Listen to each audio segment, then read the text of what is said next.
Good morning, good afternoon, good evening, wherever you are in the world.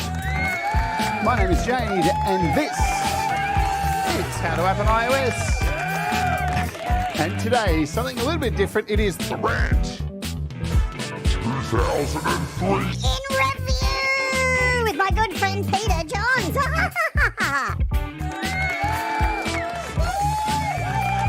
We're going to rant. We're going to rant. We're going to rant. We're going to rant. And we're going to kick off with this song by Pete called Choices. Let's do it right now. Boom.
Hello, welcome to the show. I hope you're all doing well. You're doing well. It is Friday morning here in Australia. My special guest is from Australia, so for once we are on the same time zone. Amazing stuff. Just a quick word. Unfortunately, we had another interview scheduled. Didn't happen. Reasons. That's all I'm going to go into because we got to get on with the show. We only have a limited amount of time. Let's bring on our special guest because today we're going to rant. And let me tell you before I bring him on, this show is unofficially sponsored, but not sponsored by DistroKid today, which means they're not paying me today, but I'm going to do advertising for them anyway because they deserve it for what they've done for me over the last, a few years now, 2 years now that they've been sponsoring me. Good Lord. I don't know why. Let's bring on my good friend and saviour. Welcome to the show, Pete Johns. Coming in off the bench, as we'd say here in Australia. Happy to be the sub, the reserve, the second fiddle. Jesus. Loving it. Look how professional you are. It's almost like you're a YouTuber. Right. Yeah. Don't forget to like, comment, and subscribe and ring that bell. Sorry.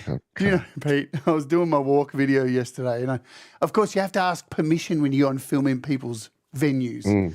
And I stop at a bar every episode now, and of course, I just sampled a beer for you guys at home. It's not for me. But I asked for permission, and they were like, oh, YouTube, you say, what's your channel? And they looked up my channel and then went, Beers on Us. Yeah. See, I've never tried that. I've got to try that. I'm like, hey, can I take a photo of your venue? And then, yeah, okay. I'll tell everyone how great you are if I give you free beer. Could be a whole giant scam, a whole new world for me is opening up. A whole new world. Don't you dare close your eyes. Sorry, worst song in a movie ever.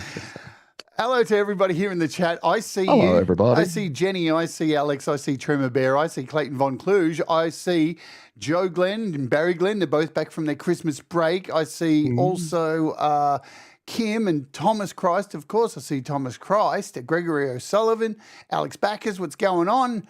Who else do I see in the list? I know Brad's here. I know Cy is here. It's good to see you back, Cy. Got some cows. Hello, moo to you, Semtex Cow. And Ed Zed, one of our favourite people around here as well. Hello to everyone. Jenny Jolivay as well, if we've missed Mateus, or as Ron says, Matus. I don't know how Matt. You call him Matty. Well, especially Australianising, just Matt. Well, in my Patreon, he actually corrected me finally and gave me the correct enunciation. It is Mateus. Yes. Yeah, see, if we know, we try. Exactly. But we normally just blame it on being Aussie, Yeah. And we get away with it somehow. No, it's so weird. I can't believe that people think that we have weird accents. Us. Hello, Mr. Smith. Hello. We've got The Secret is here as well. Mark Bro. Sorry, I got to say it properly. Thank you. Leela's here. Hey, I hope you're doing all right, Leela. Leela was sick yesterday. Leela. But she looks like she's back with us slightly, probably in bed, nursing her wound. Secret Legacy, hello too. All right, let's hang out. Let's do some stuff. Let's talk some turkey. We're going to rant on some things, unscripted. We haven't done one of these shows in ages, have we, Pete? Damn. No, that's why I said, hey, because I said to Jade last night, oh, what's happening with your show? And she's like, yeah, no, it's not going to work out. And I'm like, oh, come on, because I love these shows, because I prepare zero, absolutely no preparation. And I try to do that on my own channel from time to time, but it's harder. You got to have some idea, but I don't even have to set up the stream. I don't have to make the thumbnail. I just come here and talk and talk to you folks. So yeah, we'd love to, if you guys have got suggestions for topics or for things you want to talk about or hot takes on the last year, feel free to throw them in the chat. We're interactive all here. Absolutely. Hello, Conspiracy and Clay. Welcome aboard. All right, let's start with the big one. Pete, was there any new hardware, any new gear that floated your boat this year and that you went out and purchased? There almost wasn't. I almost made it the whole year. I've been on a gear diet for the most part of 2023 because I realized that I had too much of it. Yeah, I didn't need any more. And in fact, Apple took some of the gear that they were loaning to me away. So I was down a lot of gear. And as many of you now know, my beloved Zoom Live Track L8 had a few problems over the last 6 months, and it eventually died. And when I say died, I meant that down the toilet.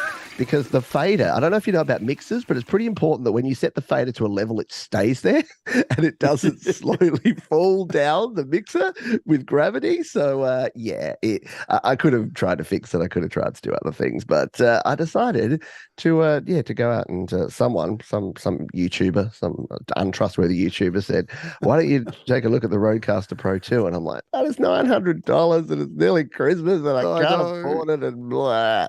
But then, doing my due diligence and doing my research, which I suggest you all do. Don't just listen to Jade or me or anyone. Like, cross-reference your sources, because something that I say is great. These headphones, for instance, I love these, the Sennheiser HD280 Pros. Jay got a pair. I hate them. They're a piece of turd. It's not the headphones, it's the cord. I hate the cord. You hate the curly cord. See, I'm a curly cord fan. I adore my... Look, Pete, this is my current cord. Look at this. It's 8 meters of headphone cord. so I can walk around the studio. Don't tell anyone, but I do have an extension on my cord, so I'm a bit of a hybrid. A bit of a hybrid because yes, the cord alone does not work. But yeah, the bottom line was I decided, yeah, it is time to get a new mixer, and I could have spent $500 or $600 on a Yamaha that would basically replace and do the same thing as my old one did. And I was skeptical about buying a mixer that was all programmable and digital and had all this fancy routing and stuff because if you know me, I don't like any of that. I used to like it, but these days I have no time for any of that stuff. I don't like to experiment. I don't like things to not work. I like to plug it in, press a button, and start ranting. So thankfully, I was actually for the most part able to do that. I plugged it in and set up my channels, and it works. And now I've got to the point that before this show, I was like, Jade, I'll have to spend some time working out how to turn on mix minus. And I pressed the button, and I pressed routing, and I pressed mix minus, and then suddenly the audio wasn't repeating and going back through. So compared to the Zoom where I had to set a separate headphone channel, make sure that had a separate mix to my master output, and then switch between the two like on the fly really quickly. So yes, it was a good purchase. So that was a long way around of saying, oh, yeah, I bought a new mixer. I knew you'd love it. You know, when I saw a photo of your daughter setting it up, I was like, oh, that's got to impress him. Yeah, she knows more about it than I do now. In fact, she's added a third page of effects that she's just been playing around with because she's enjoying it. So yeah, and look, the one thing is, it is if you want to look like you're a pro and you've got lots of knobs and dials. That's the one thing that she said. She's like, that one's got all the knobs and dials. That one looks like you need to be like a scientist to work it out. This one looks like I could work it out. And I'm like, yeah, so okay, it's easy. It's a child's toy, but in terms of the quality, it's not a child's toy. So yeah, first bit of Rode kit apart from this mic stand that I've actually ever owned. I've never owned a Rode mic. I've never owned a Rode mixer or interface. So yeah, it's nice to finally be supporting little Australian companies like Rode. I've become a Rode whore. Rode mic, Rode wireless, Rode arm, Rode pod mic, Rodecaster. What else? There's something else. Oh, my headphones are Rode as well. And they haven't sent me one thing. I was going to say it's almost like Rode should actually be, supplying us with all this stuff. I've tried. They told me to piss they're off. A tough nut to. If you don't know, and look, related to gear, if you don't know this, and if you think that Jade and I sit here and just get gear showered upon us, it's really not the case. And in fact, the better the quality, the less likely you are to actually get it for free. So the sort of stuff that comes into my inbox, and I know if you get the same stuff, Jade. Yeah, it's from brands you probably haven't heard of. It's like, would you like to try the Gen 2 podcasting mic and headphone setup? And you look at it on Amazon and it's like $37 for a microphone and a stand and an interface. And you're like, nope. Yeah, no, thanks. And they want to send you this $37 mic. And again, this sounds like first world problems complaining, but that's what rants are all about. Yeah, they're like, oh, we'll send you this for free, this $37 microphone kit that's probably going to sound like crap, and then but we want you to do a 10-minute video review and it must be positive and we must be able to review it before we put it out. And it's like, fuck no. So for anyone that's getting into this and thinking, oh, it's all going to be glamour and all the big brands are going to come knocking on your door day one. No, brands will come knocking on your door, but they won't be the big ones. And yeah, it's a minefield. I've got a cupboard full of gear and eventually I got good at saying, you can send it to me, but I'm not guaranteeing, because if I use it and it's not good, it's staying in the cupboard and it's not seeing the light of day. So people have stopped sending me stuff for that very reason. What about you, Jade? You've bought all the gear in 2023. What's been your I actually highlights? haven't. It's actually no. It's been a small year for gear. It's just the few things that I've got have been big. Yeah, and cost way too much money, and I'm still paying off. Let me first just say hi to Naya and hi Hugh, and thank you to Mateus for the super chat. Thanks so much. Maddie, feel free to super chat if you like, because I am not being sponsored today, but I am being sponsored. But I'm doing a free love job for DistroKid, so if you like to do that, that's all good. So the major purchase I bought this year was this thing here, this camera, which has me showing here. It is. Look at how tiny that thing is. It is ridiculous. Let me give you a better view. There we go. There it is there. That's how small this tiny little camera is. It is, and it turns off like that. Off it goes. Look at that. It's just flips back in. So yeah, and it comes with all this case, with all you've got to get a wireless mic with it. You get like an extendable, here, let me show you. You get this extendable thing here. So this is actually a battery as well, so it recharges. And you get the mic, which has a magnet, so you can pin it to your shirt. And you get a little case for it. There's a little case that you can stick it in when you're on the road. You get it's a whole creator bundle. That thing was worth a fortune, but you can see the quality in what I'm using it for is just it's crazy good, crazy good, Yeah. and it's going to pay for itself. And are people able to purchase? Like, do you have an affiliate page where perhaps there might be gear that people can go and buy those, or you haven't thrown it on there yet? Not yet. I'm waiting till I do the review. Yeah, fair. And maybe in a week or so, I'll do the review finally. But what you're saying is people should actually just go through your guide anyway. Anytime that they're buying any gear, they should go to your website and click through, and that way, a small portion may be paid to you. If they want, I you know what, Pete, I haven't advertised it in ages. It's been there. It is there. There you go. What is it? Jade Starr. It's .com.au/gear. And there's all my recommended gear. And if you purchase anything from there, they break off a small chunk. I'm stealing your lines and send it over to me. But yeah, it's got everything. It doesn't have what's the last thing it has? The iRig HDX. So that's the last thing that I reviewed. But the other thing that I got, the other piece of gear, I didn't buy this, was the Tonex pedal. So we're going to do a review of this very soon. Very excited about this. I've been hassling IK Multimedia for a year. Every 2 months. Can I get one yet? Can I get one yet? And they just didn't have any. They were so popular. They had no samples. There were none on the shelves. I mean, every guitarist and their dog has reviewed this thing, and I just really wanted to do a review. And I greased up the wheels and sent a Christmas message and said, "Thank you for all your support." And I got back, "Do you want one of these things now? We've got one." I was like, "Yay!" So yeah, I'm going with the slightly different tact of not contact anyone, but I'm going to do the New Year's contacts. I reckon everyone gets contacted at Christmas, and then when people come back into the office on the 2nd of January, I'm going to hit everyone up there. They're going to be unsuspecting, and they're going to be like, "Oh, well, we will give you all the things, Pete. That brand new iPad Pro with M3 that's coming out. Yeah, we'll send you one." So you got your mixer. Was there anything else? Was there any?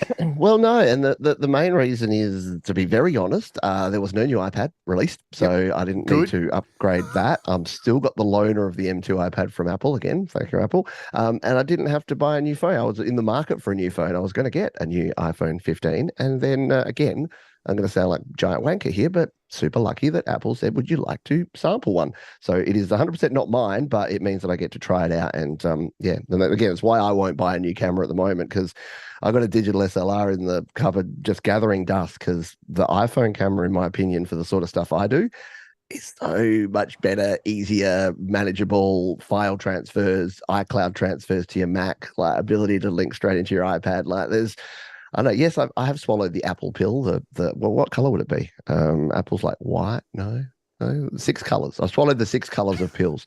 But yeah, it's my whole world. That's probably the weirdest thing that's happened to me in the last 2 years gear wise, is that if you know the channel and you know what I was doing, I owned one iPhone and one iPad, an iPad Air 2 and an iPhone 6S Plus when I started doing the channel, and a PC, like a really crappy old PC. And now everything is Apple. And yes, I've been criticized for that, but hey, it works for me. And you know me, I'm a simple man. I like things that work.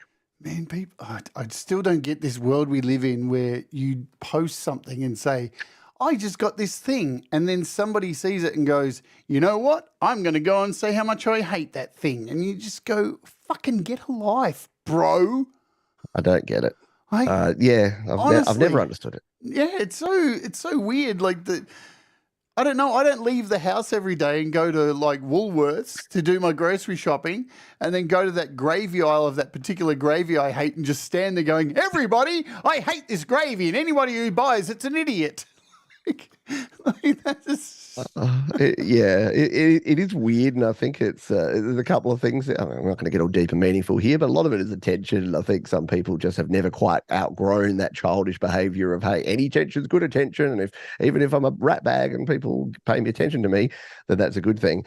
But yeah, I think it is the sunk cost bias of some people, like especially around technology, and since we're talking gear, I think it's related to that the sunk cost bias of, if you spend a lot of money on something or you've invested in a platform, then you want to go in and defend that platform. So the most of the people that think that I'm a shill for Apple own very expensive Android phones or giant gaming PC rigs. And they're like, you couldn't game like I game on your little Apple Mac. And I'm like, of course I couldn't. I don't want to anyway.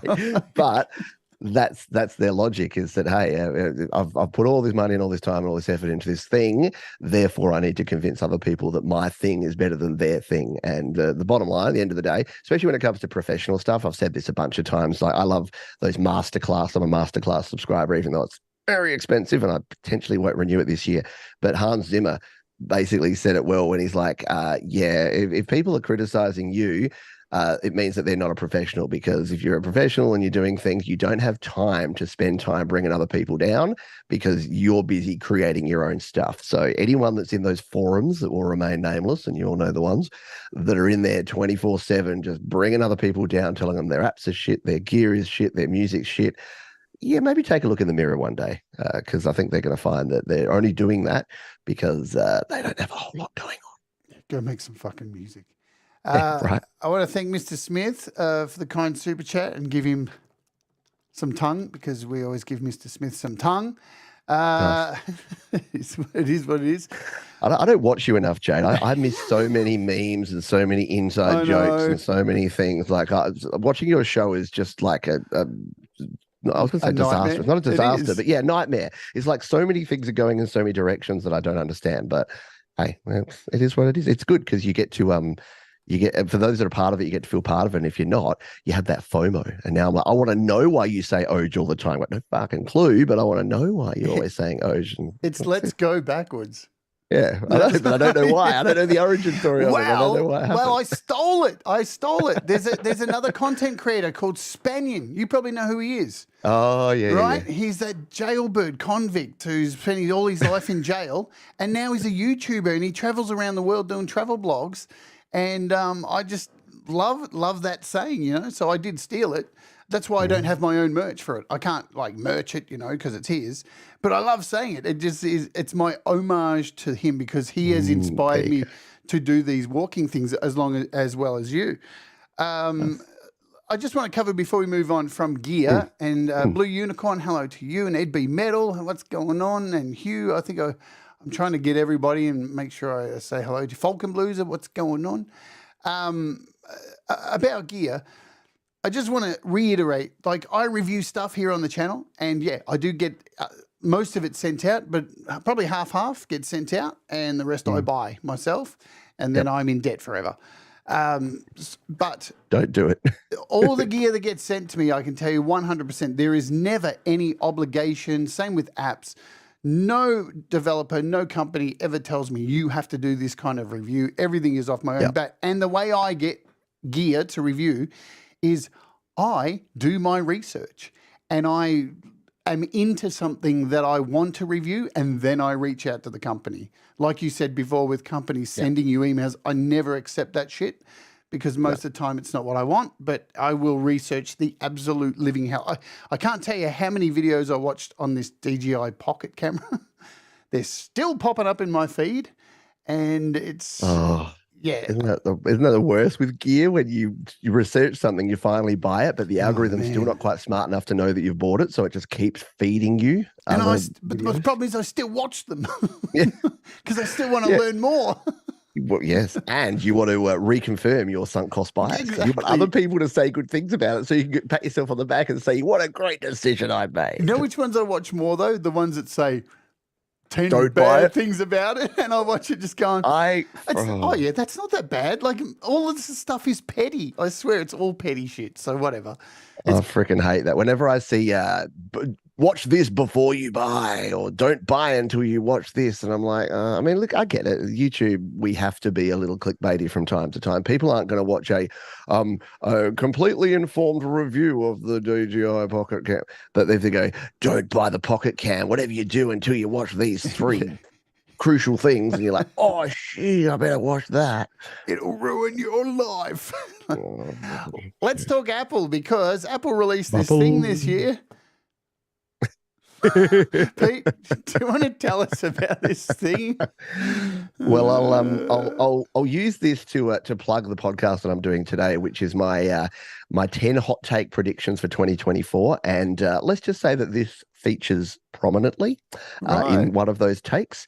My take. So, if you don't know what this is the Apple VR AR headset, their Vision Pro. Let's not bury the lead. $3,500 from $3,500 is the price tag on this thing, and they announced it this year and said it's coming in early 2024. They said didn't they give a date the other day? Have they dropped a date now? Maybe something like January or February. Mid-January.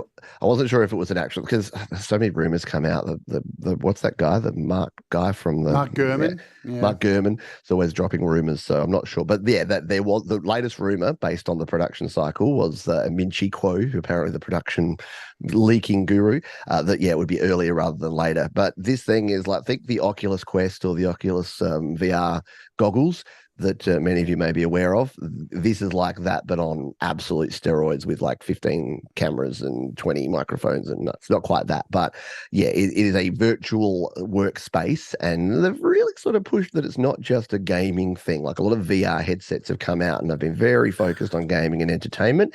Apple seem to think that they can change the whole VR AR, which is like virtual reality, augmented reality. And I guess if you want to know the difference there, virtual reality means you are completely within a simulation. Think the Matrix.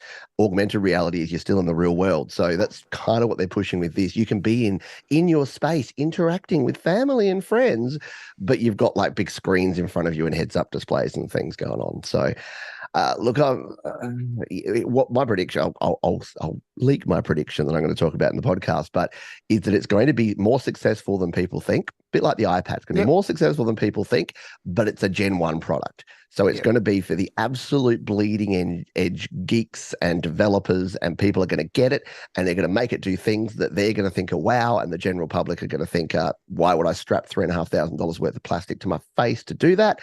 And then over the next 5 years, Apple are going to do what Apple do best, which is they're going to refine, and then the version 2 and 3 of this that are going to be the consumer products, everyone's going to suddenly get it and go, oh, okay.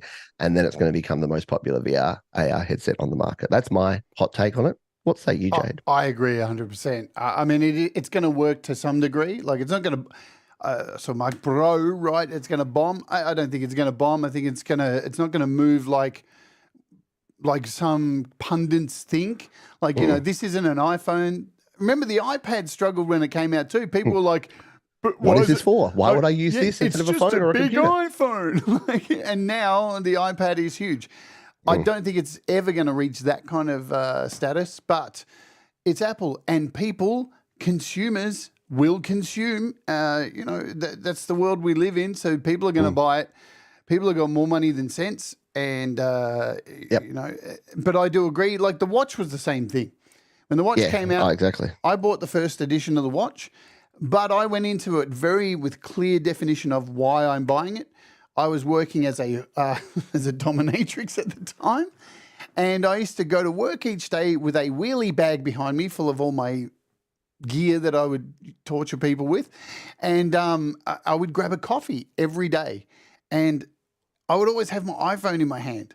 And, you know, because that's just what you do. I always have my iPhone in my hand. So I reasoned with myself that $350 would mean my iPhone goes in my bag and I can have this thing on, and my hand is free. That to me was value. So, and the other main thing I got the watch for was I got sick of going out to pubs with people, all my friends, sitting outside drinking, and everybody like this. And I felt like, at least by owning a watch, I was doing my friends a service by keeping my phone in the bag. And if I got a message, I'd just go flick away and try and engage more with people. So, so that was my value proposition for the watch. Do I use it much now? No, just for my walking videos. That's about it. But, but yeah, I think the Vision Pro is going to be a thing, and I don't think it's going to be worth anything to most basic consumers until they're able to drop the price. Yeah, So, yeah, absolutely. And the thing is, people have very short-term memories because people are like, oh, but it's unnatural to strap a thing to your face. It was actually unnatural to carry around a big rectangle of glass 10 yeah, years ago. In fact, when the very first iPhone dropped, people said, there's no way that I'm going to use a phone that doesn't have a physical keypad or physical keyboard because that makes no sense. You're not going to be able to feel what you're typing on it. It doesn't have copy and paste, for goodness sake. There was no app store. So everything that you ran had to be web apps, which were really clunky and really hard to use. But guess what happened? iPhone 3 came out, 3GS, 4, 5, 6, 8, 10, 11, 12, 13. Poor iPhone 9. I miss the iPhone 9. I don't know why there was no iPhone 9. yeah. But every year it's iterative, and that's what Apple do best. They come in with something revolutionary that people don't get, that doesn't seem to have a clear purpose defined, and then they tweak it over the space of 3 to 5 years, and then it's suddenly on everyone's wish list, which is what happened with the Apple Watch, what happened with the iPhone, what happened with the iPad, and is now happening with the Mac. To be honest, they did the same with the Mac. That was even slower development cycle because Macs were for Apple nerds for a very long time, and now everyone's buying Macs. I know people that I'm very Yeah. shocked to learn are buying Macs. Myself, I bought a Mac, you bought a Mac, Thomas Christ bought a Mac, and we were all PC folks from the past. So yeah, I think that Apple will do what Apple do, and they're a $3 trillion company for a very good reason. Yeah, look, they were really smart with the Macs. They pushed those Airs towards students. I mean, that's where I think they went right. You know, because the Mac really hasn't changed over the years. It's still same operating system with even though they've had the iPadification of the Yeah. Mac, which I'm sure people are upset about. But people are only upset for that long, and then we all move on to the next thing to be upset about. But they really did win by marketing it to students, because you go on a campus anywhere, every fucking student has a bloody Mac Air, and they're they're $1,000. So Yeah, that's it. Yeah, because they're so battery lasts the whole day. Yep. Really slim, really Yep. easy to use.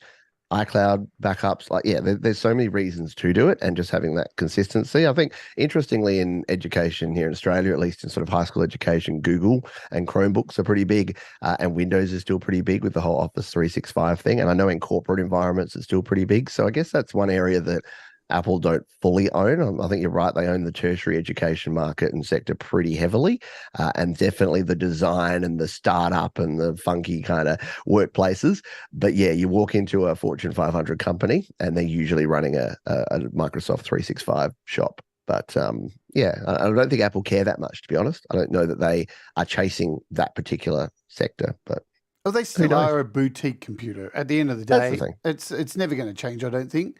No. What was I going to say? Look, I love my Mac. It's a great entry level tool. I'm looking forward to using it possibly a little bit more and getting an upgraded one, of course. Yep. But I will never live stream from a Mac. I'm really happy over here with this wonderful laptop that is far more powerful than anything I've ever owned. And I just don't, I don't like the audio routing in a Mac. It's confusing, and Windows does it so much better. But for making music, 100%, I'm on board with Apple stuff. But and you know what? There is no right or wrong way. So before anyone gets upset watching on the replay, or maybe in the chat, use what makes you fucking happy, please. Just don't get angry at others. Don't get angry at others for what they're using. And don't try and convince people to do what you're like.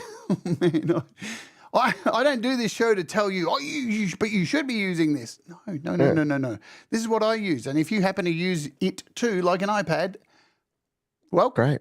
And if you don't, hopefully there's some other stuff. Because this, Pete, at the end of the day, reverb's a fucking reverb. Door's a fucking door.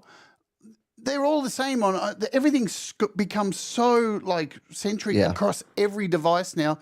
It's all the same shit in a different bucket. And I mean, I've been preaching this for years, and I know you have too. That you use what works for you. And I don't. I've got default responses now that I put when people ask me questions in comments and in chat and things about what this should I use, what that should I use. Which is use what works for you. Exactly as Si says there. It's such an easy thing. And look, if you want opinions and feedback, then do that. Do your research and take on board what people have to say. But your mileage was going to vary, and you're something that you like, I'm going to dislike, and vice versa. And that's actually okay. In fact, it makes it a better place. Now that I've said all that, I think Maury P's question there. Yeah, we are both using the same boom arm and both using different mics. So he said, "I've been meaning to ask for a while what headphones and boom mic are you using?" So yes, we're both using this is what the Rode PSA 1 Plus, I think is the full name of it. It's the ridiculously expensive one. Yeah, see, I used $20 eBay ones for the longest time, and there was nothing wrong with that. But yeah, this is kind of like the premium. This is, you go in and you could buy the 99-cent coffee from the filter machine at the front, or you can go into a coffee and a dude with a big beard will pad down and make you this amazing espresso. This is the amazing espresso of boom mic arms. Not everyone needs it. Some people are fine with the 99-cent filter coffee, but it just again, the second that I put this thing in here, it doesn't creak, it doesn't move. It moves when you want it to because it's on like a really nice sort of spring loaded thing here. No squeaks. You do not hear a noise from this, and it's like I have to hit it really hard before you even hear anything come through. And it just stays where you move it. Like I love it, Yep. Doesn't run around. What mic are you using there, Pete? Because you've been using that mic for a long time. I have. I fell in love with this mic a long time ago, and I've dabbled in others. You know the story of when I tried to get the Rode Procaster mic, and it basically came dead on arrival. So this one is the Audio-Technica Artist Elite AE3500. It's a very old mic. I like it because it has a built-in low cut, a high pass filter. So I don't ever get any rumble. I don't have to worry about other hardware to do that with. And it's a broadcast condenser mic, which is a very weird combination. It's not handheld dynamic. It looks like it.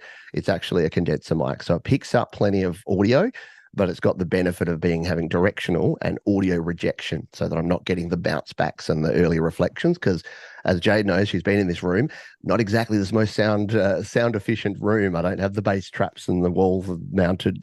Green screens help. Green screens do help. Yep. Again, not that we're talking this, but green screens and angles help. So if you're in a boxy room with no soft furnishings at all, you're going to get a heap of reflection and a heap of echo happening in your room.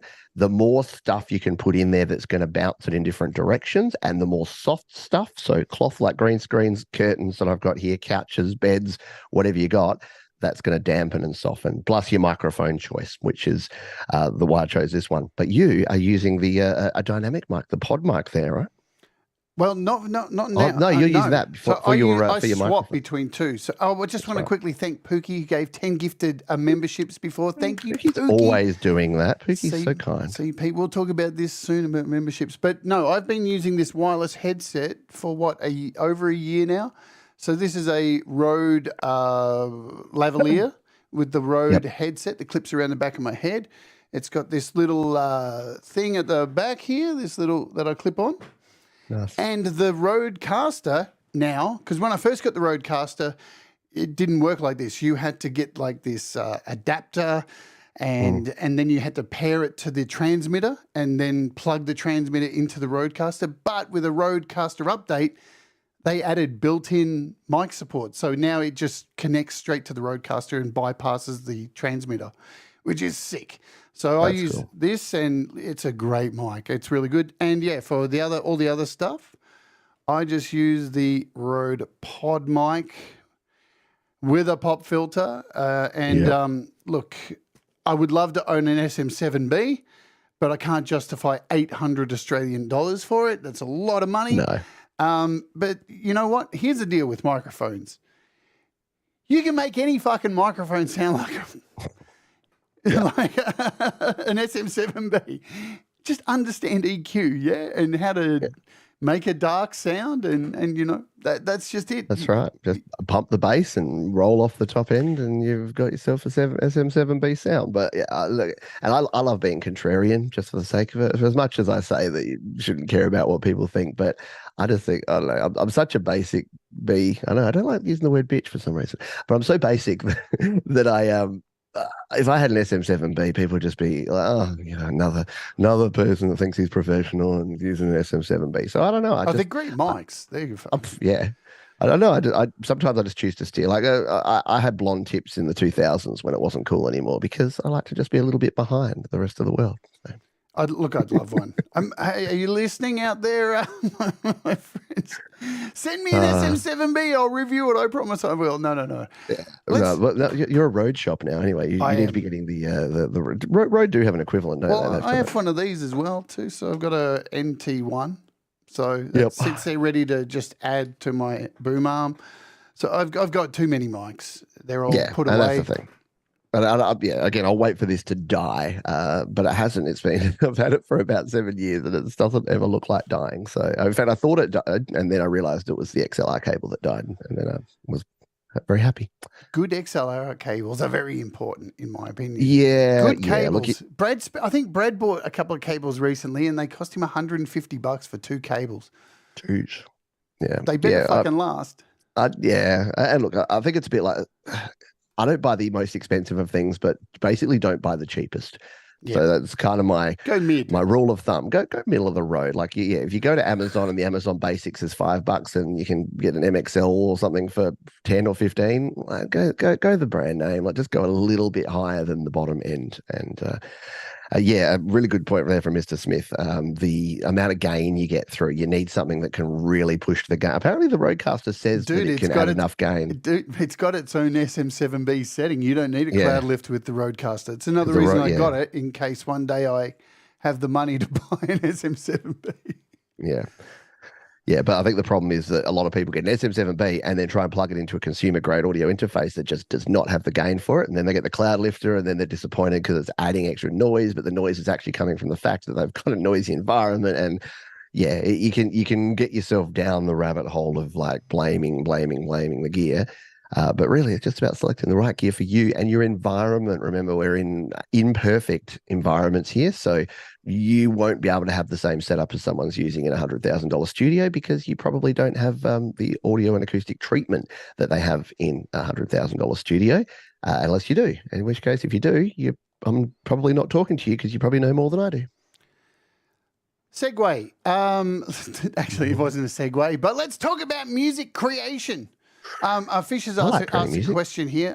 What mic to use? Both me and Pete have a page. If you go to howtoaponios.com, there's a gear recommendation guide. Fish and Pete has one as well. Maybe Thomas, our amazing moderator, will put those links in because I love you, Thomas.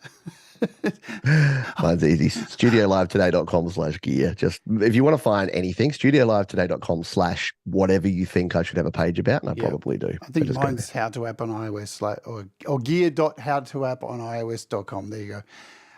Let's talk about music creation. And there's Brad. Brad says, I did. They were from the cablecompany.com from UK. Jamie Mallender recommended them, and they're supposed to be awesome.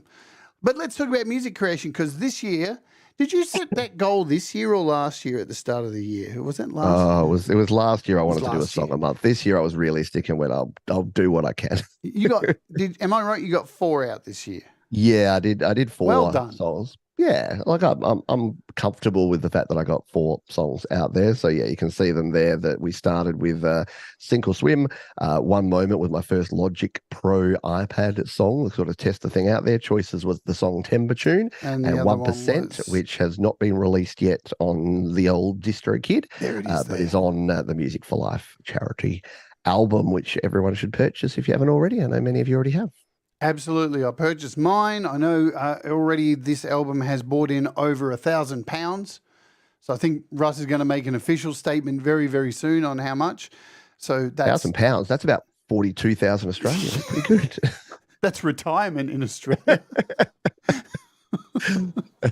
We have a terrible currency. Anyway. I know, we sure do. Well, I don't know how many songs I released this year. I have no idea. I haven't even checked. How bad's that? Do I care? I don't. Of course, I didn't get to finish my album as usual, but, the next January and February is where I've decided to really bust my ass and get this done before I go to Thailand, hopefully. It looks like, because I have so many different bands, I can't just go to one place to see what I've released. But, yes, I can. Speaking of which, let's do this now, because I can always go over to our good friends at... Hey! Man, segue. So I knew I could get it to happen. At DistroKid, who aren't paying me for this today, but I'm going to talk them up because I fucking love them. So it looks like the songs I got to release this year were one of the most controversial songs ever, The Gospel of Hate. Now, this thing got me banned off YouTube for 3 weeks. Totally destroyed my YouTube channel. I had to remove up to, 11 videos because I did a whole series on how I made the song. So that was great. But amazingly enough, here's the irony. So it got released through DistroKid and it went to YouTube Music. It's still available there, but unfortunately I can't re-upload it on my channel because it's a hate crime. You know, the only thing better than standards, Jade, are double standards. So Absolutely. And you know you're doing something right when you get banned. Right? So I released that, Gospel of Hate for Kindercore. I did Awful Taste of Your Remains by FMC. I did Dread Circus by Utensils and The Fight for Dread Circus. So there you go. High five. Both got 4. 4 songs. That's enough. I'm pretty happy with that. Yeah. You know, I think Hunger was last year. Yeah, and that's okay. Yeah, the quality. I mean, look, I know we've had this discussion. It's related to music creation, and I don't have any problem with people that have the ability or the inclination to pump out weekly, daily, hourly music. It's totally cool. I think sometimes it's nice to spend the time and let things marinate. Like I know that Song Timber, things evolve over the time. Like the song was going to be very different after the first week than it was after the second, third, and fourth week. So that's why I kind of like the 1 month. I think 1 month works for me. Might not be for everyone. And yeah, I just think that taking the time can sometimes actually, just help you mentally focus in on what you're actually trying to do, make a tweak to a few words that are just going to make it. And again, I find that it works for me. Other people may just be able to. Last night I sat down and I wrote a song. It's a really depressing song. I might I'll play it on probably on my show at some stage, probably on the weekend, just to depress people. But yeah, that 4 verses came out of my head in like half an hour, and I'd written the chord progression. And it was done. So sometimes it goes that way, and sometimes you take long. And some people will take an entire year to make a song. And I think it comes right back to what we were saying before, that it doesn't matter. You do you, and whatever makes you happy. And I think just keeping in mind why you're making music and what the purpose is it to, because a lot of people are like, oh no, I'm not successful. And I'm like, you know what? Success to me is one person listens to your music and it moves them in some way. Whatever. And I don't get the whole, if you don't clearly define success, how do you measure it and how do you know if you're successful? You'll just feel frustrated because you're not living up to what you think the expectation should be, even though you haven't set them. I've said many times, like I know I've lived my best days making music. I've done so much as an artist and got to play around the world and be signed to labels. I've lived a life in the industry, you know. These days, I'm just happy knowing that through DistroKid, I can release unlimited songs every year for the very, very low price of $22.99. If you use my code that's in the description, all that stuff, you will get 7% off your first year. But I myself use the $89.99 because I have so many bands, it's ridiculous. But I love the fact that, and this is very simple. So thanks, DistroKid. Let's just say now, thank you for everything you've done for me this year. And I know Pete as well, they've sponsored you, and they, without them, I'd be ruined, you know. So it is very important that I'm very thankful, let me just say that. Yeah. But one of the reasons I like releasing music to all these streaming services, I know I don't get a lot of streams or whatever, I'm not going to make it. I just love typing in Michael Jackson and then typing in my name, and there it is in Apple Music and Spotify. You know, that's part of the fun. Great artist selection, Jade. You know how much I love MJ. I just wanted to see you cringe. Every time you say his name, a baby somewhere dies. Thanks, Jade. You've done really well. Or did die. Oh, damn! I'd like to get a dick insider. Oh, I can't have a dick insider. I'm going to have Farmers Union iced coffee. Let's talk about the bomb. Let's talk about memes recently, briefly. For the dick insider thing happened on Ron's. I typed it once, and now it's turning up everywhere on everyone's goddamn chat. It has become, it's one of the oldest jokes on the internet. Right? I remember one of the first jokes I ever saw on the internet was an ad for Dick Insider, and it was this country yokel going, I like to get a Dick Insider. And that was like in what, the first year of the internet? It's amazing how you can bring something from the dead and it turns into a meme across everyone's goddamn channel. And we do love a good meme on this channel.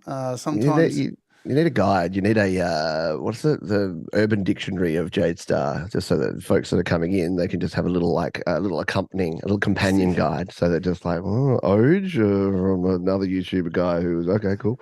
Yeah, Dick inside, internet meme. Oh, cool. Yeah. well, they disappear as fast as they arrive. It's true. So that's a good That's why thing. I don't bother. I can't keep up. Like I'm never cool. I'd just be like, yeah, it's peanut butter jelly time, folks. And people are like, John's, that's 20 years old. I'm like, I know, isn't it cool? Let's talk about another thing about digital distribution, because on the subject of DistroKid, there's been a lot of chitter chatter this year about Spotify. They are in the fucking news, and let me tell you, for all the news that has been going around about Spotify this year, I still haven't heard a word from Spotify. Is this all bullshit, Pete? So, yeah. So Spotify, if you don't know, are a music streaming platform. They're a privately owned music streaming platform. I can't remember the dude's name. He's a European guy that's like behind Spotify. Spotify have historically not made money. In fact, this year was the first time in the last decade that they've actually made a profit, and they celebrated that fact by laying off the vast majority of their staff. But there's there have been, as you mentioned, there's been rumors and speculation, and this came from people in the know who apparently work for labels and leaked this information that Spotify were gonna rip the money right out of the pockets of small creators. They were gonna set a minimum standard for how many streams you had to get paid. They were gonna push that money back into the real music creators through the labels and through their label relationships. And we've heard absolutely nothing since then. So it's a weird one that you wouldn't either come out. It's almost like silence is your guilt on the internet. So if you say nothing, then people just assume the worst of you, and it would be very easy to just come out and say, "Nah, that was all BS, and none of that's actually going to happen." But the fact that hasn't happened, I got a feeling we got some announcements around the corner in 2024 from Spotify. And again, a little plug for my podcast this week, where I'm doing my 10 hot takes for 2024. I think Spotify are in trouble. I think that their dominance as this leader in streaming music, after some decisions in 2023 around paying particular podcasters pretty pennies for poopy podcasts, trying to get as many P's in there as possible, and some of their staffing decisions and some of their decisions around content moderation, which is another thing. They've been very focused on reducing the amount of crap music that's released. So they've wanted to have a more curated Spotify so that the rest of us can't actually get in there. Yeah, I think that they're going to hit a point where everyone's just going to be jack of it, and it's going to start going backwards. I know many people that I've convinced already to move over. I'm like, you realize the same Spotify music you can get on Apple Music, or you can get on YouTube Premium and get ad-free videos as well. And I'm seeing a lot of people going, Spotify. I thought Spotify was the only place I could do all these things. Turns out it's not. It's just one player, and I think the other options are going to become better in 2024, and I think Spotify are in trouble. But hey, that's my hot take. What do you think, Jade? I think it's been a year of apologies. And not only on YouTube, I mean, remember we had the toxic gossip train, that psycho bitch, and the worst apology ever on YouTube. But there's been a lot of companies this year who've gone, we're going to do this thing. And then everybody goes, you're going to do that thing. We're not going to buy your thing. And a lot of these companies have backpedaled big time. And I've seen a big backpedal. Yeah, the big toxic backpedal I see coming. I do believe they're going to make an announcement in January. I do believe, look, whenever a company has layoffs, it's not good. All right, it's not a good thing. So I believe they're going to make an announcement, but I don't think it's going to be as bad as what everybody's saying, because I think they're going to they've had months to take a look at the backlash, and I think they're going to, not be as hardcore as what has first been announced, which is going to make some people look stupid. But that's the business of being a pundit, isn't it? Sometimes you got to eat your own crow. Yeah, and I think the most frustrating thing is the knee-jerk reaction. And obviously, as YouTube community, like Yep. everyone wants the headline and everyone wants to follow the trends and the memes. And a lot of people came out with very strong things to say, anti-Spotify things. And even though what I just said was anti-Spotify, it wasn't in a way that, oh, they're the worst company ever, I'd never use them. My stuff's still on Spotify, and it will be until I know for sure. Well, for starters, for all the good things that we can do with distribution, removing from one distributor is not something like moving from one platform is not an easy thing to do. So it goes to a lot of effort to do that.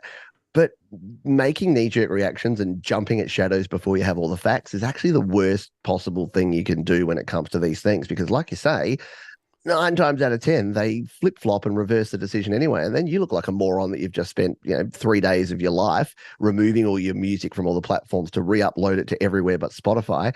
And then suddenly Spotify go, actually, no, we've heard you and we're increasing the amount of revenue we're paying to smaller creators because we value you. And I don't know, I get what I've worked in the corporate world and so have you. So I understand what Spotify are doing. They're saying we've got these lucrative, important deals with major labels. They're getting pissed off because they're being diluted by 10% because these upstart creators that people are encouraging to create music in GarageBand and then release it onto Spotify are taking away so much of their money. And they go, right, well, it's not going to cost us much to just get rid of those people. But what they don't realize is that that 10% of creators are also consumers. And if you piss off the creators, they will not only share that information, but they'll vote with their feet and they'll leave Spotify and go to another place to consume. And it's just going to leave a very bad taste in everyone's mouth. And I think that's probably where you're right, that there will be a change, a softening of things there, because I think they thought this would just be a really easy thing that they could do behind the scenes, make it happen, and that people would just be accepting of it. But yeah, it's not seemed to work that way. I mean, they've already changed their models so much so that, I did a show recently when I was doing my ad read for DistroKid. I saw it, you first actually, uploading the lyrics. And now you have to go through that other company and pay for it now through DistroKid. But that's not DistroKid. Like, that's Spotify making a decision to go through another company to get more money. That is what it is. Yeah. That's definitely been what we've been seeing is and again, I'm giving away all of my hot takes here for my podcast this week, but no, it's fine. But I'll go into more detail, more ranty then. But I think everyone's sick of microtransactions. We're sick of add-ons and we're sick of subscriptions. And I've got to the point where I've had to make some pretty tough choices around what I do and don't subscribe to. Too. So I think for people like me, I have Apple Music because I have the Apple One subscription, because I use iCloud Drive and other things as well. And I have YouTube Premium because I cannot for the life of me watch YouTube ads. Sorry, love you, YouTube. Love YouTube paying me money for running ads on my videos. So I'd be a giant hypocrite if I said ads are evil. They're not. They're a necessity, but I'd rather pay my $20 a month and not watch ads than not pay $20 and watch $20 worth of ads for a creator. But that's just me. But Spotify is not on my radar. And I think for a lot of people, the proposition of YouTube Premium is going to be so strong, or Apple One is going to be so strong, and they realize they've got a music streaming platform there. Why would you go to Spotify now? Spotify is benefiting because it was kind of the first, and it's nostalgia right now, and it's massive in Europe and the UK.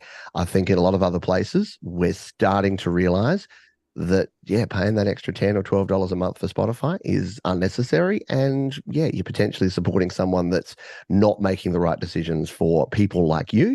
So why would you be spending your hard earned? Because let's be honest, who's got extra disposable income with the current economy right now to be throwing at extra subscriptions? So keep your DistroKid subscription. Of course, that should be number one when you're doing your tree. DistroKid, groceries, and then food, diapers. No. Oh God. Maybe not. Maybe not diapers. No, depends if it's an older person, it's okay. If it's diapers for if it's child, just because you want to go on the party bus and not have to make a stop, so you're wearing the adult diapers, then you can probably go without them. That's what we're referring to. We've finally gone down the toilet. Yay! It took a while. Always happens. Yay! Speaking of ad-supported stuff, we're going to run the ad right now because YouTube is ad-supported, folks, and because I'm not really being sponsored by DistroKid today, I'm just doing it because I love them. I need to run an ad. And I do this because there's nothing worse than getting a freaking ad halfway through and then you miss what we're saying. So we run the ad. If you'd like to avoid the ad, you can become a YouTube Premium subscriber.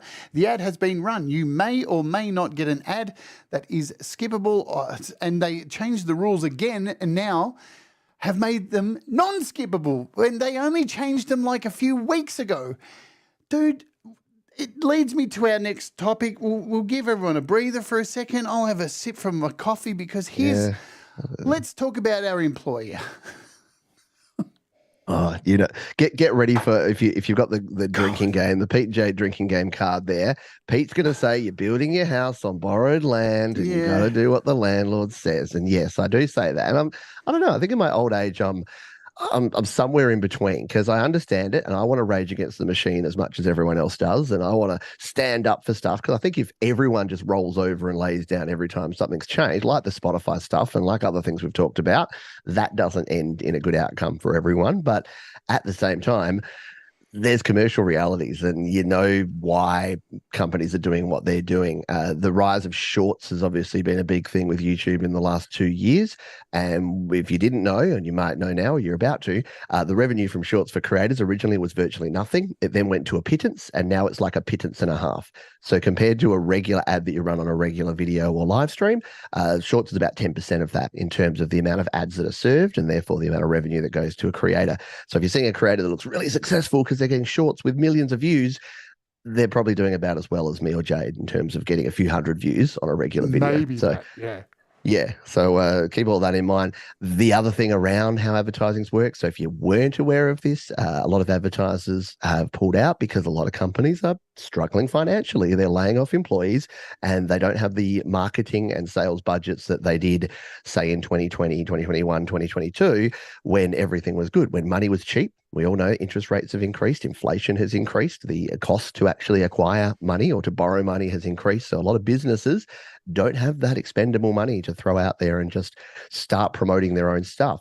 And you might think, well, shouldn't they do more of it because they need more customers? And it's like, yeah, but it's a hard thing to actually justify doing additional things. And a lot of them are going back towards sort of more organic marketing and word of mouth marketing and that sort of thing. So I say all that to say, YouTube is scrambling because they need to continue because they're a company, they're a publicly traded company, they're owned by Google, YouTube owned by Google, Google owned by Alphabet, Alphabet owned by Alphabet at the top level.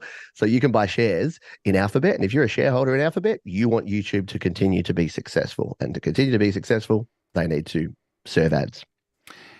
Yeah, and I think people don't realize, good night, Sai, as well. I don't think people realize it runs a little bit like politics. And I'm not going on a politics rant here, but we all know that both sides, right? Both sides have their hands deeply invested in companies' pockets. That is just unfortunately where we're at in the world. And the companies are dictating to the politicians what they want. And unfortunately, we're not getting listened to. It's the same thing as what's going on with YouTube. The advertisers say, all right, well, we want to advertise you, but, you know, we would rather not like advertise on a channel that's telling people to, you know, go and do really bad stuff. Yeah. So, of course, then Google responds by updating their policies. And unfortunately, within those policies, things like what happened to me with my, you know, hate speech video, which was actually anti-hate speech, but it gets picked up. And even recently, Pete, oh man, I did that Transgender Day of Remembrance video. And all I did in the video, right, it was called Please Stop Killing Us. And all I did was sit there, play a song and get on cam and hold up my iPad with just those words written on it and end the stream. Because I thought that was the best way to make a statement. That got demonetized. Yeah. You aren't even allowed to go on YouTube and say, just the basics. Don't kill me. No, demonetize. You're not allowed to ask people to. Yeah. Unbelievable. But here we are. This is the position we're at. You know, advertisers say, well, we don't want to put our ads on this kooky stuff that's out there. So YouTube try and change the rules.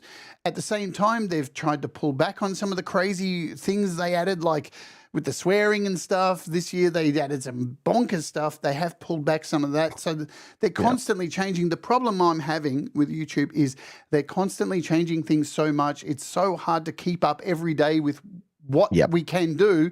And now why I run the ads here on the channel is because they made the ads so aggressive, and they always say, just set it to automatic. We'll take care of the rest during your live stream.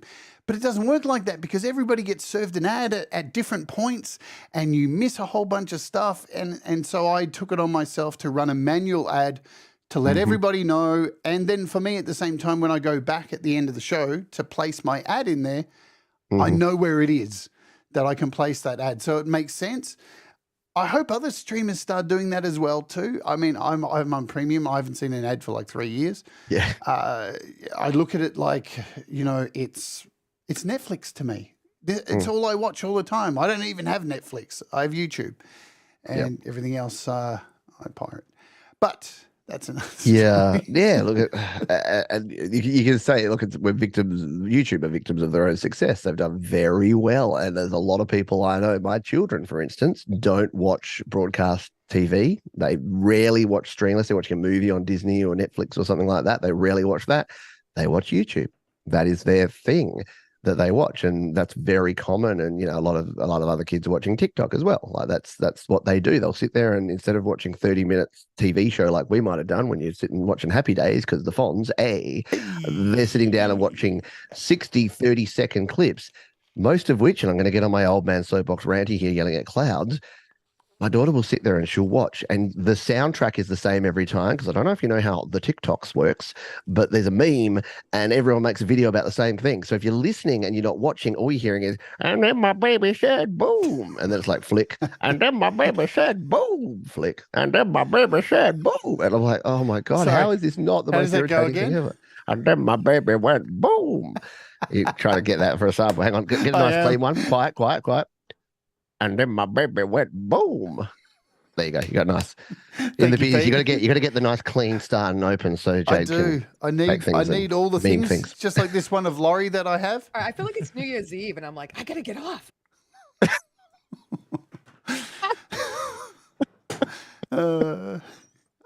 You got to have fun. Yeah, the old roadcaster and the magic buttons, they just give you so much good times. Do you think that shorts are working for YouTube? Are they going to continue? Have they started to pull back? Is this our future on YouTube? Or have they made a mistake and they're starting to realize? Yeah, I think here's what they did and why it's not working. They went shorts, easy, much cheaper for us, very popular. They're the trend. We want to be like TikTok. We want to add this feature. But then instead of very carefully pushing that to the right end users, they pushed that to every user. And the first rule of Fight Club, the first rule of social media is use the data you have. As much as we bitch and moan and hate and say things that companies are listening to us, they're opening the microphones on our iPhones, and they know exactly what I'm doing, and then they serve up content to me. They don't really do that, but they do. They have a lot of data on you. They know what you click. They know what you scroll and what you stroll past. They know other apps if you enable that. Thankfully, Apple have that do not give permission thing for other third-party apps, but a lot of them use third-party data. They know a lot about you. So knowing how few shorts I'm going to open up YouTube on my phone right now, knowing how few shorts I watch. I haven't watched a short on my phone in YouTube for the longest time. And I'm going to open this up. And what's the second thing I see there is shorts. So there's one video and then there's 1, 2, 3, 4 shorts. That is now the default view for everyone's iOS experience. This week, despite the fact, and they've even changed. You used to have to scroll across. Now they're literally filling an entire screen with 4 shorts. And yes, it's Cookie. He plays good music. It's Tim Minchin. I like him, but I don't watch shorts. So every time I refresh my YouTube feed, I get shorts, and I then have to refresh it again and go and find what I actually want to watch. So I'm watching less YouTube because they're pissing me off with the way they've presented shorts. So I say all that to say, I think they're going to be here, but if YouTube is smart and do the analytics properly, which I think they will, they'll realize that they need to basically segment their users, and people that love shorts, they need to present nothing but shorts. And people like me that never watch shorts, they might just want to leave it down in the little button where I have to press it and manually go there. Send shorts to people under 25. Basically, yeah. That's it. Just do a quick view. If any of the photos I've ever shared have grey hairs in them, don't feed me shorts because I'm not going to be interested. I think they're mindless. I did them for a little while, and They're fun. Like, to be honest, they should be there for entertainment value, not for. They're not. Look, for a while there, we used them, and I used them. I did too, as like a gateway into a larger video. So I think that kind of worked a bit sometimes. Then, of course, YouTube removed the ability to put links in the description of those shorts videos, which kind of, shot that in the foot. But yeah, I think they're more like, for instance, I did a short yesterday, and it was just me crying over my Zoom live track and singing singing the song from the dog killing video. No, not dog killing, dog saving video. There's the lady that's like, "Oh, the voice of an angel." So I'm singing that while I take the Zoom live track out and pretending it's like an animal that's going. That was to a good shot. Put down. But yeah, I think that's like 40 seconds, something fun, something just random. I wouldn't make a video about it, a medium or a long form video about it, but it was just a bit of fun. So that's kind of the way that I look. And my most popular shorts have been, me saying, hey, if you're worried about writing lyrics, this is, and then I say to my assistant, hey, play that Red Hot Chili Peppers song where he goes ning nang nong nong ning nang nong nong ning nang, and it goes, yeah, here you go, playing Red Hot Chili Peppers. So just little fun things like that. And so I think it's there for novelty, for entertainment. I don't think I've ever gone to a short, like we were talking before the show about me looking at videos about the Rodecaster and trying to find the right thing. And I worked out that making sure I knew how to do mix minus properly, I ended up watching a 3-minute video. I tried an 8-minute video. The dude spent the first 2 minutes telling me who he was and that I should like, comment, subscribe, and ring bells. And I just stopped caring. The 5-minute one was a bit better, but he didn't have chapters, so I couldn't jump around to just the section where he talked about the stuff I wanted. The 3-minute version, he's like, here's how to set up Mix Minus on your Rodecaster Pro first. Press this button. I'm like, yes, you're my man. Yeah. So maybe that could have been in a short, but I don't know. I don't think it gives you enough time to do information. I think I'd want that 3 minutes at least. But yeah, I don't know. I think that they're around to stay, but I think people are going to get a little bit sick of them, and they're not as good. They're the new hotness. They're like AI. They're the new hotness. People think they're going to be the thing that's going to change everything. Oh, you did it, Pete. Yeah, did you like that? You knew what was coming up next, didn't you? I think that here's the deal. I think they can work for certain channels and certain channels they can't. And for me, they didn't. Because I just decided to focus more on my content being a bit more succinct and a bit more interesting and varying things up, adding the walk with. I just changed up the channel, and that has worked massively. And putting ads in the streams, I can't tell you how much that has fixed things. Because I get less people telling me, I was watching this bit, and when it got to the bit I needed, it went to a fucking ad. AI, let's talk. We only got a couple more subjects to cover quickly. Yeah. AI, the latest cool, trendy buzzword of the year. Is it the end of the world? No. So yeah, I've been on the record about this for a long time. I think I talk about this with my wife actually. There's usually 10% of people that are very hard in one end of a camp, 10% that are very hard in the other end, and then there's 80% in the middle. And usually the truth lies somewhere around the center point. Sometimes it sort of flops one way or the other, but very rarely is it all the way up one end. So at the moment, you've got two groups of AI. You've got AI people that are like, this is the best thing ever. This is going to automate everything. Our cars are going to drive themselves. Our songs are going to write themselves. We will just be able to sit back Jetson style and just put our hands behind our head and push buttons and everything will happen for us. There's talk of this being, the final thing where humanity doesn't have to do the work. The machines do the work while we just relax and enjoy ourselves. And then there's the flip side, where it's going to be the worst thing ever. It's going to be Skynet. It's going to be the machines taking over, where we'll regret what we do. It's going to be the end of all humanity. No one will have any jobs. The whole world will be destroyed. And the truth is, it's a nice little novelty party trick. That's all it really is. Somewhere in the middle. It'll help you do some things. It won't help you do other things. It's the new hotness. So everyone's very, very excited about it. And look, I'll eat my words if in 10 years' time we're all dominated by machines that are enslaving us. But I don't see it happening. I think this is just people think this is revolutionary. I think this is evolutionary. I think we've had automation for a very long time. People forget the agricultural revolution, the industrial revolution, the technological revolution. This is just the next step. It's not a revolution. It is just evolution over time. That's my rant on that. What say you? Well, all these things are supposed to give us utopia and all let us have more time to be with our families and be creative. Everything, the industrial, every revolution has been promised to do that. That's never going to fucking happen because we live in a world where the people who are in control, the people in control just love money so much that they are in the pockets of corporations and they want us to fucking struggle. And we will continue to have to work more jobs no matter how much easier we're promised shit. And that's it. The one concern I have about AI, like I use it as a tool. I don't use it that much. I use it for fun more than anything. I think it's interesting. Yeah. It's an interesting thing.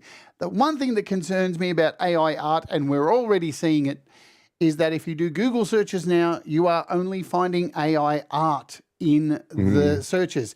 And now, I don't think a lot of people have thought about this. I know we always talk about it's going to put artists out of a job, right? So I'm not denying that, but every kind of thing that comes out puts people out of a job. That's the cycle, right? You can't change progress. That's progress, right? And someone always gets hurt.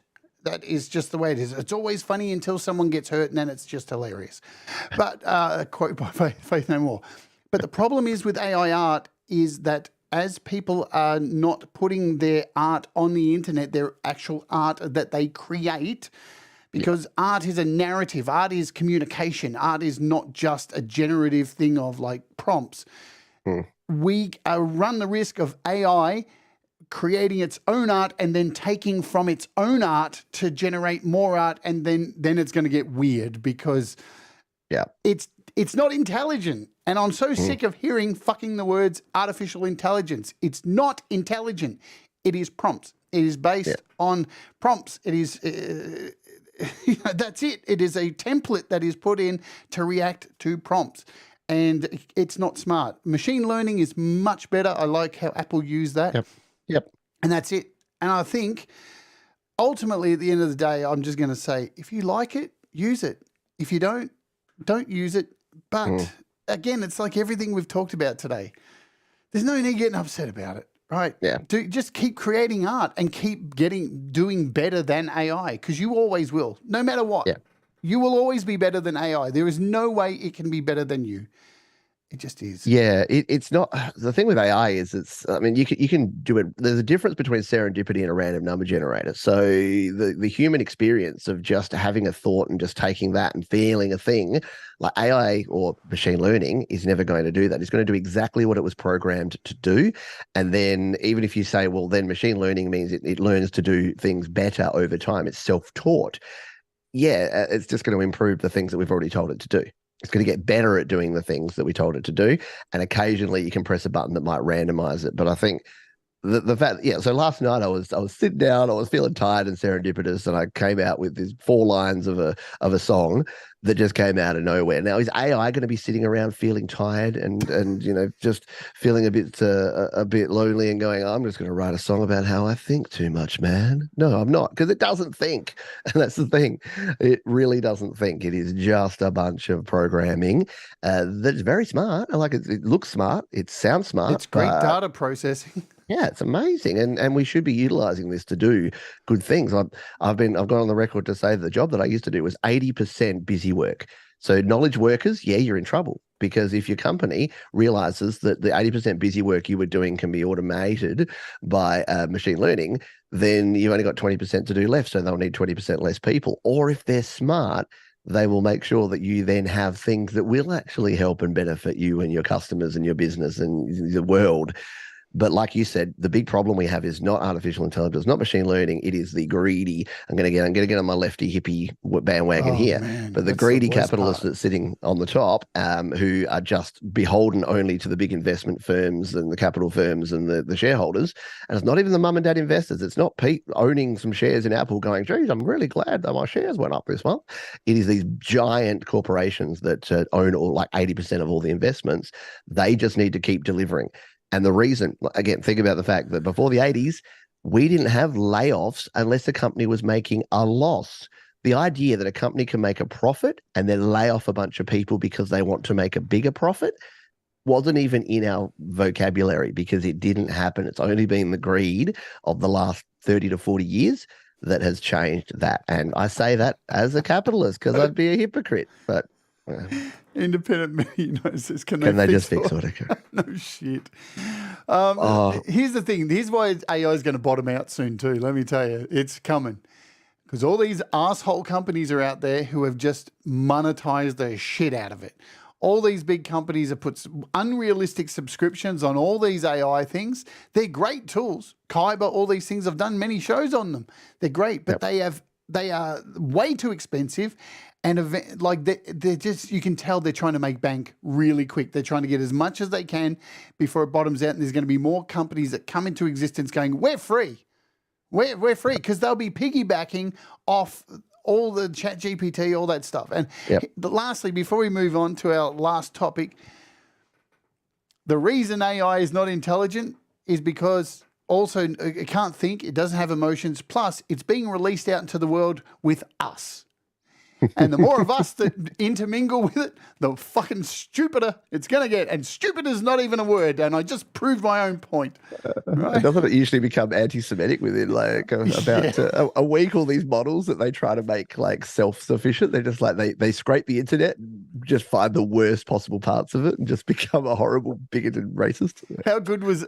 Let's talk about Elon Musk's thing just for a second. He released a AI on Twitter, on X, sorry, saying it's going to be like so impartial. It's going to be so good. It's going to say all the things I want you psychopaths to say who have all bought blue check marks. And he put it out, and within 10 minutes of it being out, the first question that got hit by everybody, are trans women women? And it kept coming back with, yes. And everybody lost their mind. They went crazy. And then somebody actually put up a post saying, please roast Elon Musk. And it basically called him a small-dicked idiot who's going to be the downfall of humanity. And Elon Musk took it down within 24 hours because it turned out it was just using ChatGPT. It wasn't, oh man, grifters everywhere. We could go on forever about grifters, but they're a big part of our world. I'm impressed. We got an hour and 20 minutes without saying the E word. So I think that was pretty good. For talking about 2023, we didn't give him the gratitude of pretending that, because he's called X now. So it means X. You don't have to talk about it. It's blanked out. He is a fucking vacuum. He just sucks the energy out of everything.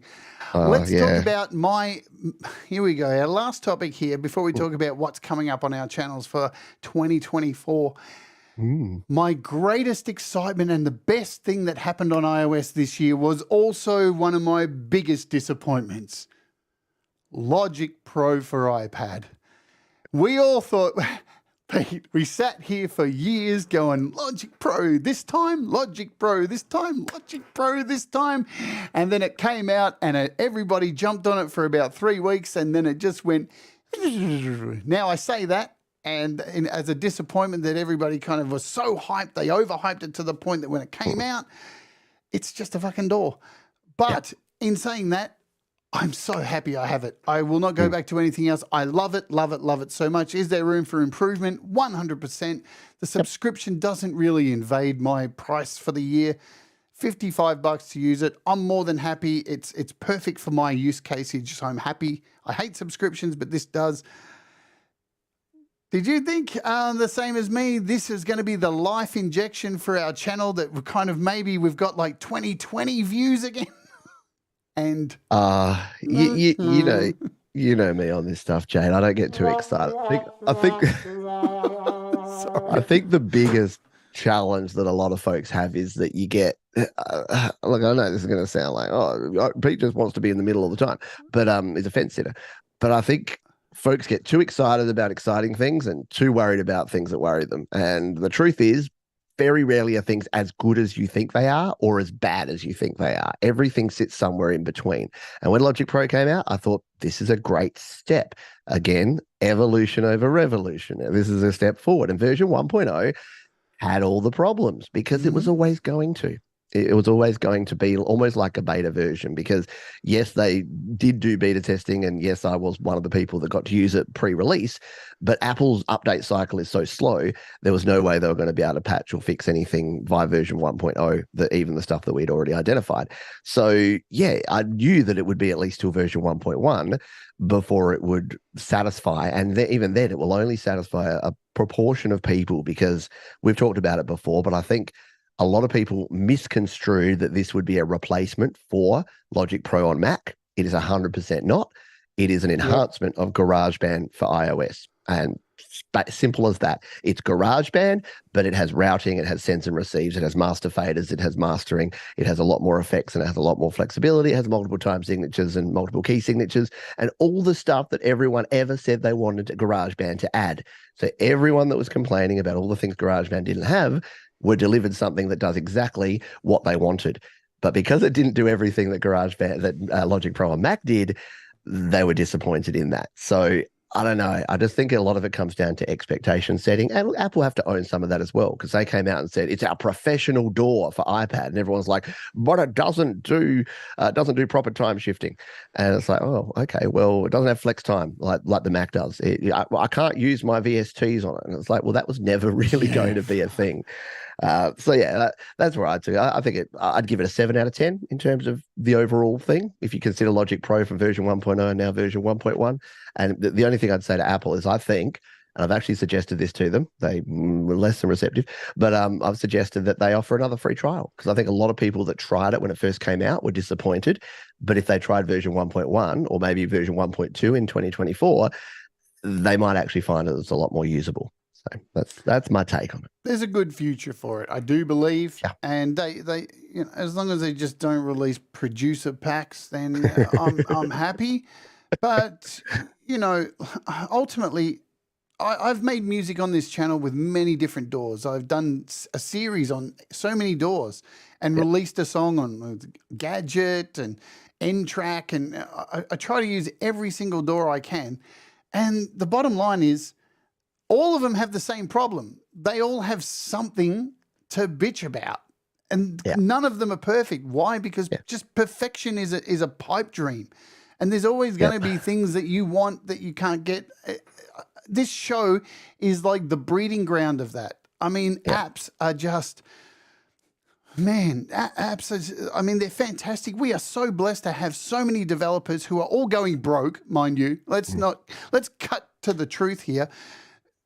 Apps are being sold for $5, and developers, because I'm in contact with them, they're going broke. They don't know when they're going to be able to put food on the table for their families, because of the model is so fucked that, people just expect endless free upgrades all the fucking time. And it's unrealistic, and it's going to have to change. And then when an app developer does release an app worth $20 or something like that, that they've ported across from the PC that everybody's wanted, then it's like, oh, but it's too much. But it's still half the price of a fucking PC. You're never going to get a DAW that's going to work. But what you can find is, and the way I use on iOS, is a combination of DAWs. Just, if I can't do something in Logic, I'll just bounce it over here and do it there. That's what you've got to do with iOS. If you're not able to think outside the box when you're using iOS, you're in trouble. You have to use your brain a little bit, because you've got to problem solve. Do you have to do that on PC and Mac? Yeah. Every platform has the same problems. Right? This thing doesn't do what this thing does. You have to be a multitasker and understand that.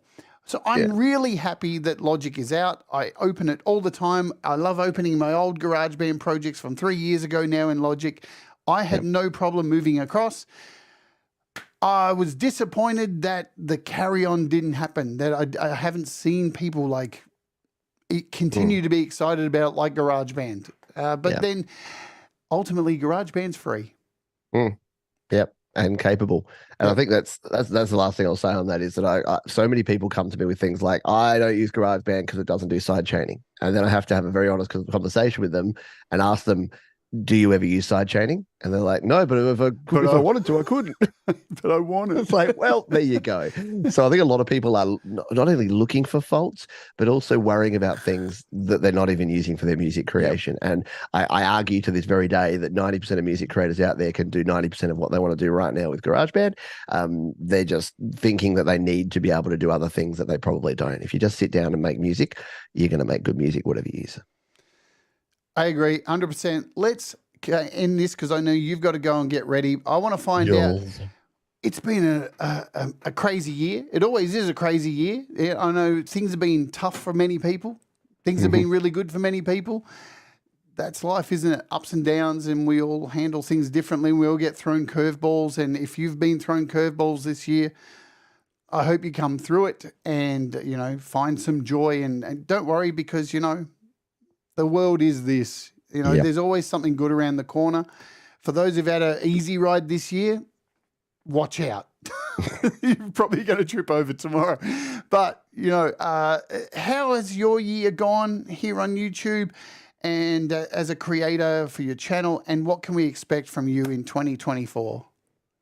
Yeah, and look, I'll mirror that. Yeah, look, it is the ups and downs, and I always say that it's not what happens, it's how you react to what happens. So a lot of things are outside of our control, especially in the world of YouTube and content creation and apps and software and gear and hardware and monetization and everything that we do around here.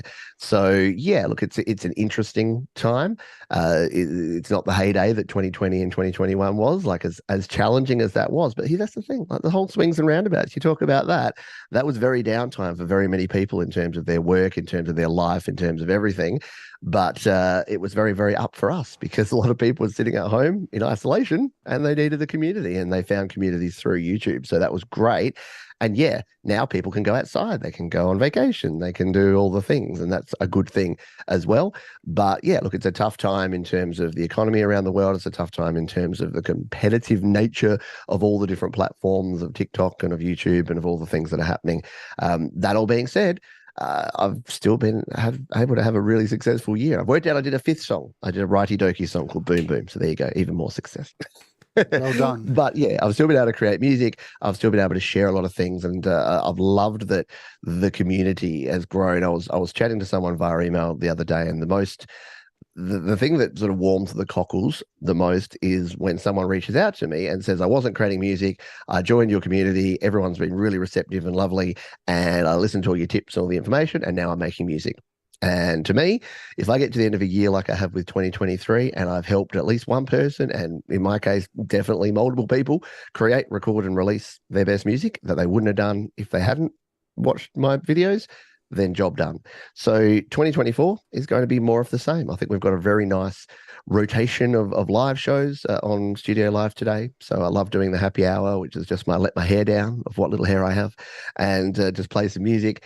Your Music Live's great because we get to showcase amazing artists from all around the community. GarageBand Weekly, I'm a GarageBand guy. The channel was started on GarageBand, and I always will be. I'm not the GarageBand guide, but I'm a GarageBand guy. And I've just enjoyed doing all of that. I think, in terms of 2024, I'm going to be refreshing a lot. And this is the thing, I've got a lot of videos that I've looked back on that are aged. So a lot of things have changed. I'll be refreshing a lot of the tips and tricks videos, a lot of the tutorials that I've done in the past, a lot of the hardware stuff around how to connect things to iPads and iPhones, because everything's now USB-C and it used to be Lightning. So the old advice of use a genuine Apple Lightning to USB 3 adapter doesn't really fly anymore. So I do need to update a lot of that sort of thing.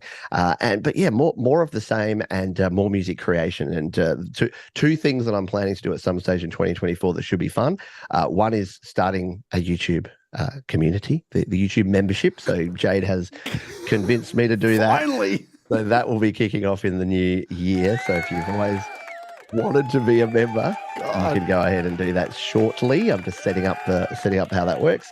And the other thing I really want to do, I've been planning to do this for a while, is to take a month off from making any videos outside the live shows and spend that month just 100% doing music.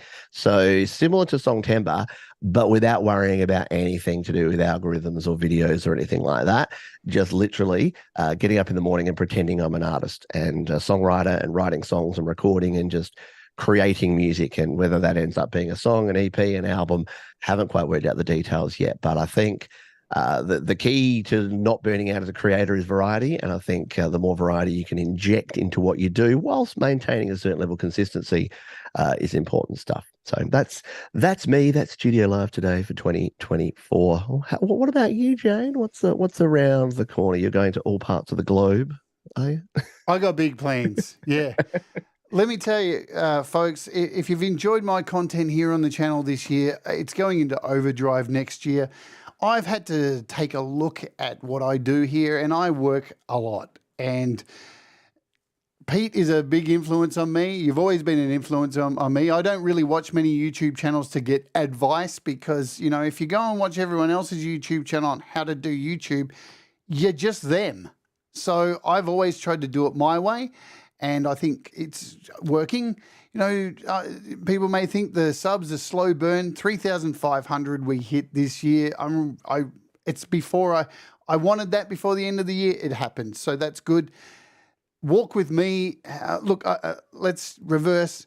I've been looking at the name of my channel. It's not called How to App on iOS. It's called Jade Starr. And hopefully people come here because they like me and I have something to say that is maybe fun and engaging and important. So the apps are cutting back a little bit. They are still a major part of the show. I'm just trying to be more selective now with apps.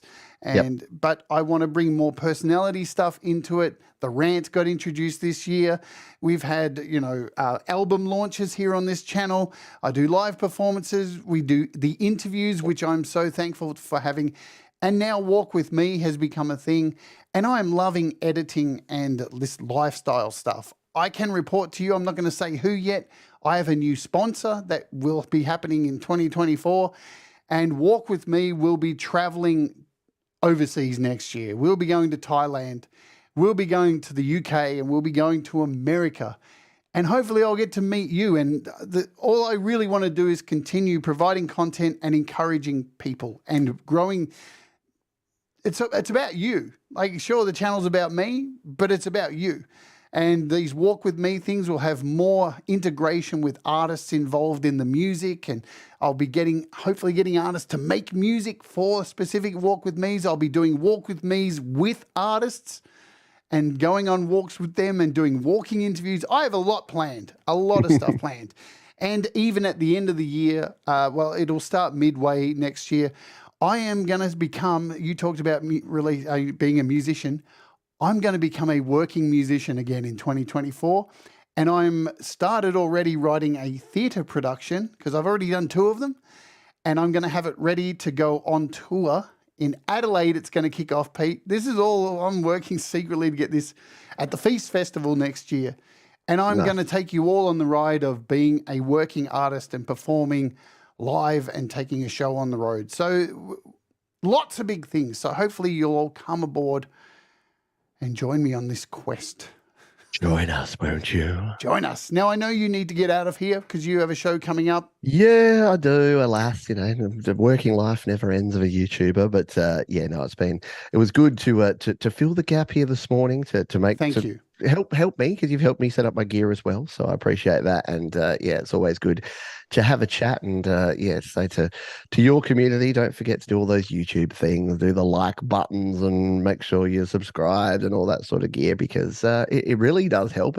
It's a small thing that you can do, but it helps out. So please, do your thing. And it's always a pleasure. I like ranting and I get to swear on your channel. So those are all good things.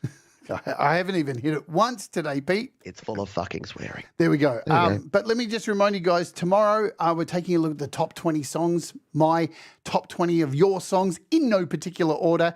And if you miss out, trust me, it's not a competition. I don't like doing competitions. It's just songs that grabbed me for the year. I don't have a thumbnail yet, but also what's happening for the opening hour this week is community covers with a guest singer. I have a guest coming into the studio to sing your covers to wrap up the year. It should be really educational. Is it me? Did I miss a memo? It's not you.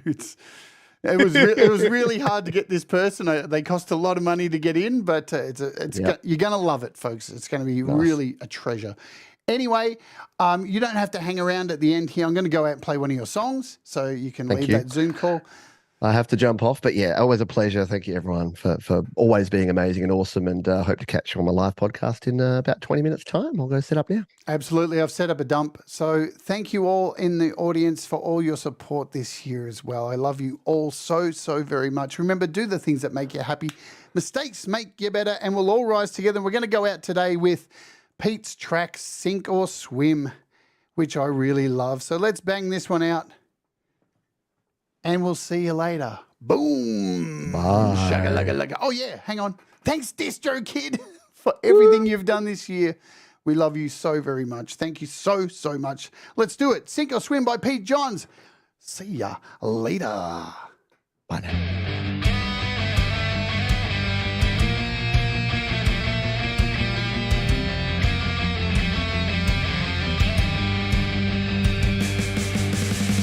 All my life I've worried about the things in the water I cannot see. Got this panic washing over me. Have a fear of what might sting and what those circling sharks will bring. Maybe I'll be safer on the shore.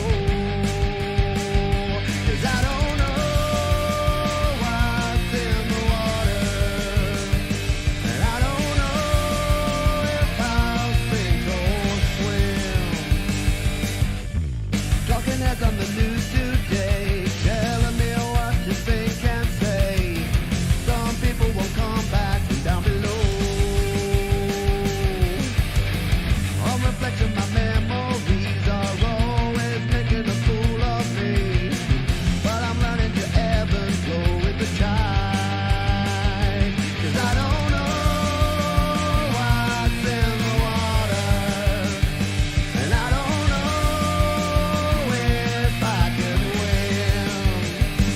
There might be more under the surface. But it's time to dive in. Oh yeah.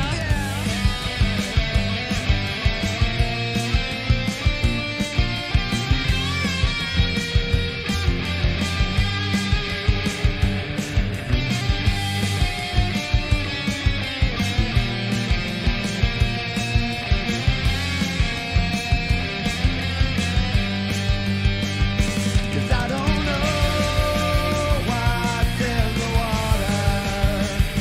And I don't know if I can win. There might be more under the surface. But it's time to dive in.